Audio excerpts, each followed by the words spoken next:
तो मेरे दोस्तों थक हार के फम से अभी हो गया हूँ मेरे दोस्तों। सुबह 9 बजे मैं गया और अभी 6:30 बज रहे हैं तकरीबन। टाइम है 6:30 का। वॉकिंग डिस्टेंस है मेरे हॉस्टल तक का कोई 10 से 12 मिनट का, तो वो एक्सक्लूड कर लें तो 6:15 तक हम फ्री हो गए थे। असल में मैं कुछ सीख रहा था तो मेरे कुछ सीनियर्स जो है मेरी हेल्प कर रहे थे वहाँ के, और this was the first day. Actually it was the second day.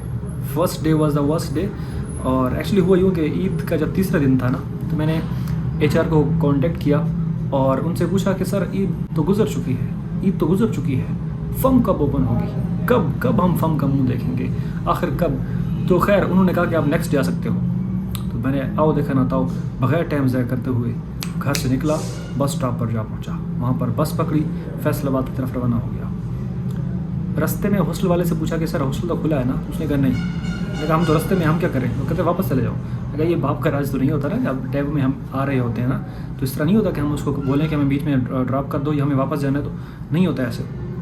एक तो बसेस बहुत मुश्किल से मिल रही थी, और जो मिल रही थी, अब ज़ाहिर बात है मैं रास्ते में हूँ और उसको मैंने बोला हॉस्टल वार्डन को, तो उसने कहा हमारा हॉस्टल तो कल खुलेगा, मैं तो लाहौर आया हूँ, अपनी फैमिली के साथ घूमने फिरने आया हूँ, ईद की छुट्टियाँ मनाने आया हूँ। माशाल्लाह, मरता क्या ना करता। फिर मैंने एक स्टेटस भी लगाया था, and one brother help me accommodation के लिए, थैंक यू सो मच।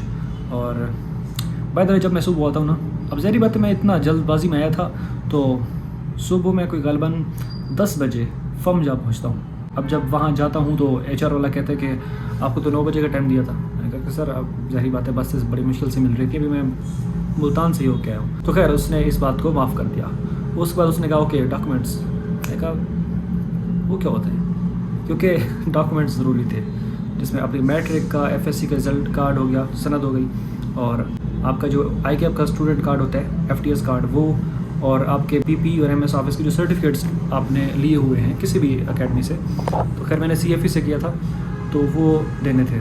अब मेरे पास तो ज़ाहिर बात थे नहीं, मैं जल्दबाजी में आया तो मुझे ये भूल गया, मैं सारे डॉक्यूमेंट्स अपने घर रख के आया। तो उसने कहा ताहिर डॉक्यूमेंट्स। अब मैं नीचे देख रहा हूँ, उसने दोबारा कहा ताहिर डॉक्यूमेंट्स। अब मैं नीचे देख रहा हूँ, उसने कहा ताहिर डॉक्यूमेंट्स। मैंने कहा सर वो तो मैं नहीं लेके आया। तो उन्होंने कहा कि फिर क्या करने आए? मैंने कहा कि आपकी शक्ल देखने आओ। खैर मैंने कुछ भी नहीं कहा, खामोश रहा मैं। मैंने कहा सर भूल गया मैं। तो उन्होंने कहा कि ओके इस तरह करो, फिर डॉक्यूमेंट्स ले आओ और फिर कल आ जाना। मैं सोच रहा हूँ इस तरह कैसे हो सकता है।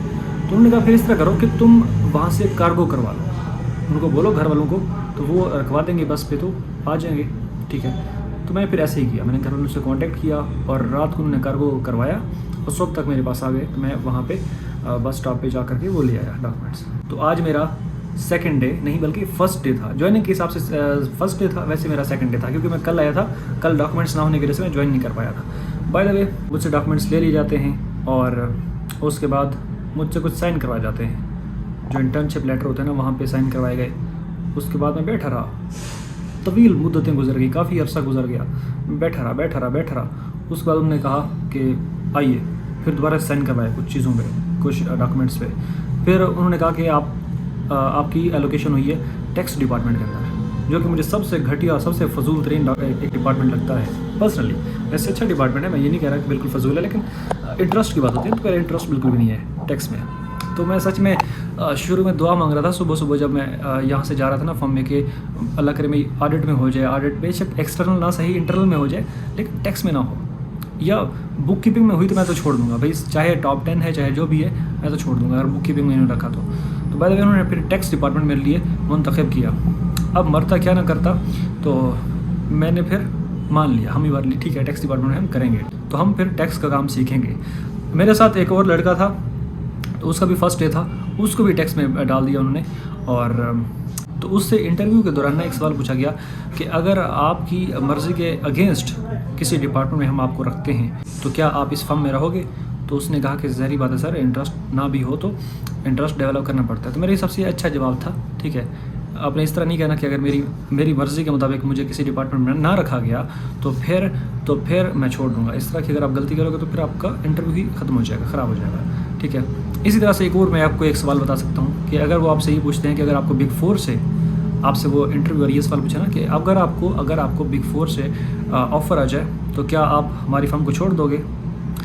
अगर आप में से कोई बंदा ये जवाब देता है कि हाँ मैं तो छोड़ दूँगा, ऑनेस्टली अगर ऐसा जवाब दोगे तो वो फिर आपको रिजेक्ट कर देगा। आपने कोई भी ऐसा घुमा फिरा के बात करनी है, बेशक उसमें झूठ ना हो, ठीक है, डिसऑनेस्टी ना हो, लेकिन ऐसी बात करो कि उसको ऐसा ना लगे कि उनकी फर्म एक सेकंड ऑप्शन के तौर पे आप उसको रख रहे हो, उसको ऐसा ना लगे कि आप उसको एक साइड कैरेक्टर मान रहे हो उस फर्म को। तो आप उसका जवाब यूँ भी दे सकते हो कि सर मुझे ज़हरी बात है, मुझे काम से मतलब है, तो फर्म के नाम में क्या रखा है। इस तरह का कोई रिस्पॉन्ड जो है ईजाद करो, लेकिन ऐसा जवाब भद्दा जवाब ना देना कि वो तुम्हें वहीं से रिजेक्ट कर दे। बाय द वे मैं फिर टैक्स डिपार्टमेंट में जाता हूँ, वहाँ पे अच्छे ज़बरदस्त ट्रेनीज़ और इंटर्नीज़ काम कर रहे थे। कुछ सीनियर्स ने हमारी हेल्प भी की, उनमें से एक फ़ीमेल सीनियर है, I want to thank her, क्योंकि उन्होंने बिल्कुल बहुत ज़बरदस्त तरीके से मुझे गाइड किया। तो एक मेल सीनियर भी हैं सलीम के नाम से गलबन, तो उन्होंने भी मेरी काफ़ी हेल्प की। I want to thank both of them. फिर ब्रेक हुई, 1 बजे ब्रेक होती है, 1 बजे से लेकर 2 बजे तक ब्रेक होती है। उसमें मैं अब सोच रहा था कि मैं हॉस्टल आ जाता हूँ, बिकॉज हॉस्टल हमारा इतना दूर नहीं है। बाय द वे भी प्लान कर रहे थे मैं और वो जो मेरे साथ लड़का था। तो इसी असना में वो जो सीनियर मैंने बताया ना, सीनियर जो मेरी हेल्प कर रही थी, तो उसने मुझे एक लेज़ ऑफ़र किया। तो वो लेज़ का पैकेट लेके आई, तो मैंने जब देखा वक्त हैरत में चला गया। खैर मैंने उसका दिल रखने के लिए, उसकी दिलजुई की खातिर एक लेज़, सिर्फ एक लेज़ का जो पीस होता है वो उठा लिया। ये हम उसकी पहली और आखिरी गलती समझ के माफ़ कर रहे हैं मेरे दोस्तों। अगर दोबारा उसने ऐसी कभी गलती की तो हम सिर्फ एक लेज़ नहीं उठाएंगे, हम पूरे का पूरा पैकेट इंशाल्लाह उससे छीनेंगे। By the way she is a nice lady. उसने मुझे बिल्कुल ऐसे ट्रीट किया just like I am her younger brother.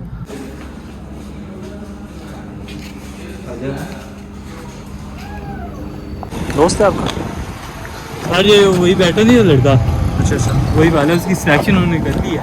अच्छा तो वो कह रहा था सही है, कर दिया सिलेक्शन, बन गया ट्रेनिंग, हाँ बन गया इंटर्निंग। वो तो आ ही जाएंगे।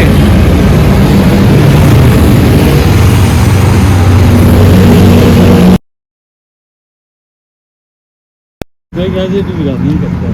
नहीं, लॉगिंग छोटा काम होता है, क्या बड़े काम करता है? इससे हम बड़े बड़े काम करते होते हैं।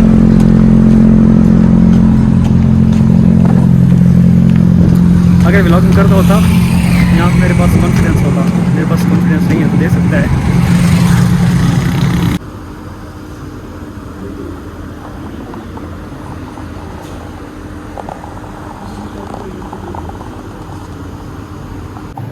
यार मुझे सच में नहीं बैठ